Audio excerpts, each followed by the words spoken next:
pamjavasu nangni nusibvasu nangni pamjavasu nangni lenglaroi honglaroi leblavani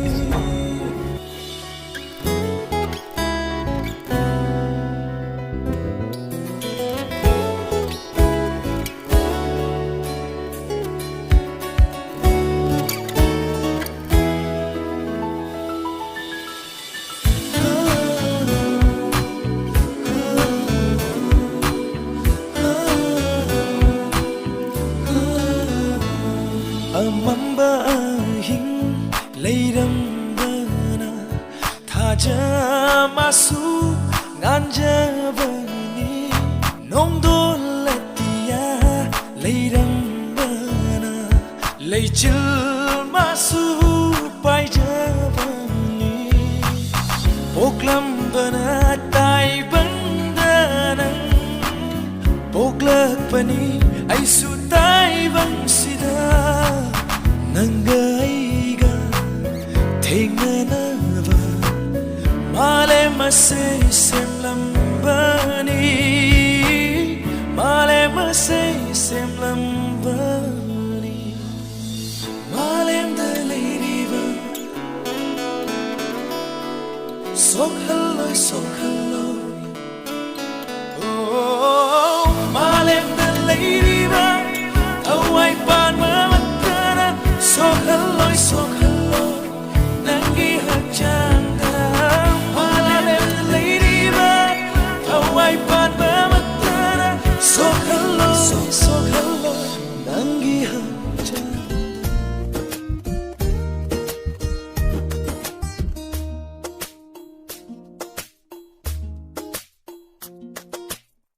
haidoknadavi ivani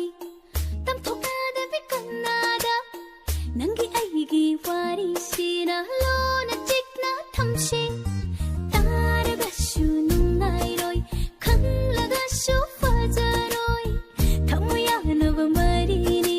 nungshi panthong yauramdai oirabani amata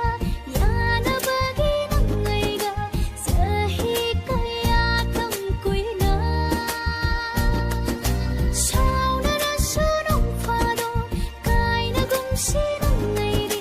sauna hora sanu tai bang panchira nang tani rigi thamoi khangbiba nungshi rikitiba masa tandraba thamo aina nangbu nungshiba aina nangbu yajaba mapong tarita nangbu di panglaro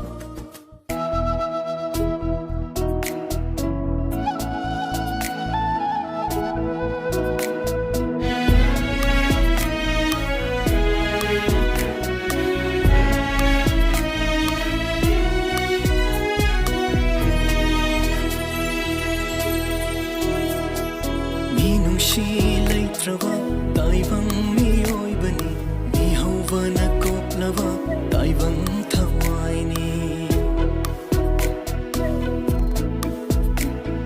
minungshi leitrava taibang mioibani mihauwana koplava taibang thawaini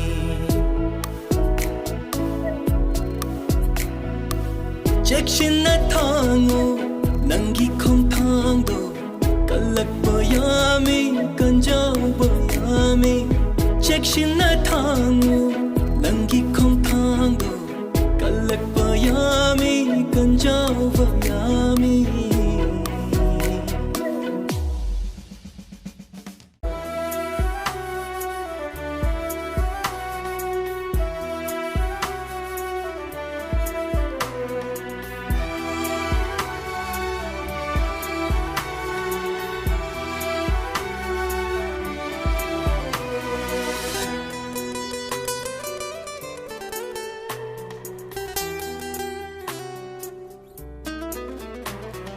iralne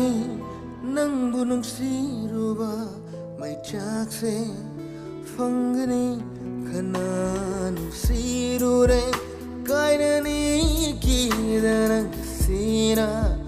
leblare thongjin da kaina bu kobamana loi han khare ibani giwari nuksiba kobamana loi halam le ai bu lam lanba angau bu hai do oi ning le nang bu kawa ngamna na ba angau bu hai do oi ning le nang bu kawa ngamna na ba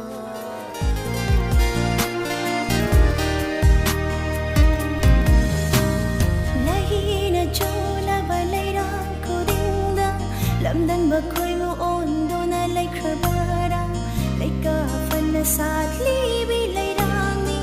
natay do na jatki kangalu ko Lahina chola balairang kudinda lamdan bakoy mo ondo na lay krabara lay ka fan na sadli bilairang ni natay do na jatki kangalu ko nang nakay harang ay hamoy ase danig na bilay jagong layta fang kamre wakal gimang landa tawe wakal gimang landa tawe ngai jaman pibiro napal sutha dokpiro napal dugi marumda nungsi minok yauriye ngai jaman pibiro napal sutha dokpiro napal dugi marumda nungsi minok yauriye kumon kaya hau kare nangi thamoi di hongari thamoi gi asengba are pathiribi na taududa khangjai aisu yaroga ba kari taubage ngai jarak pakuireda nungsi haiba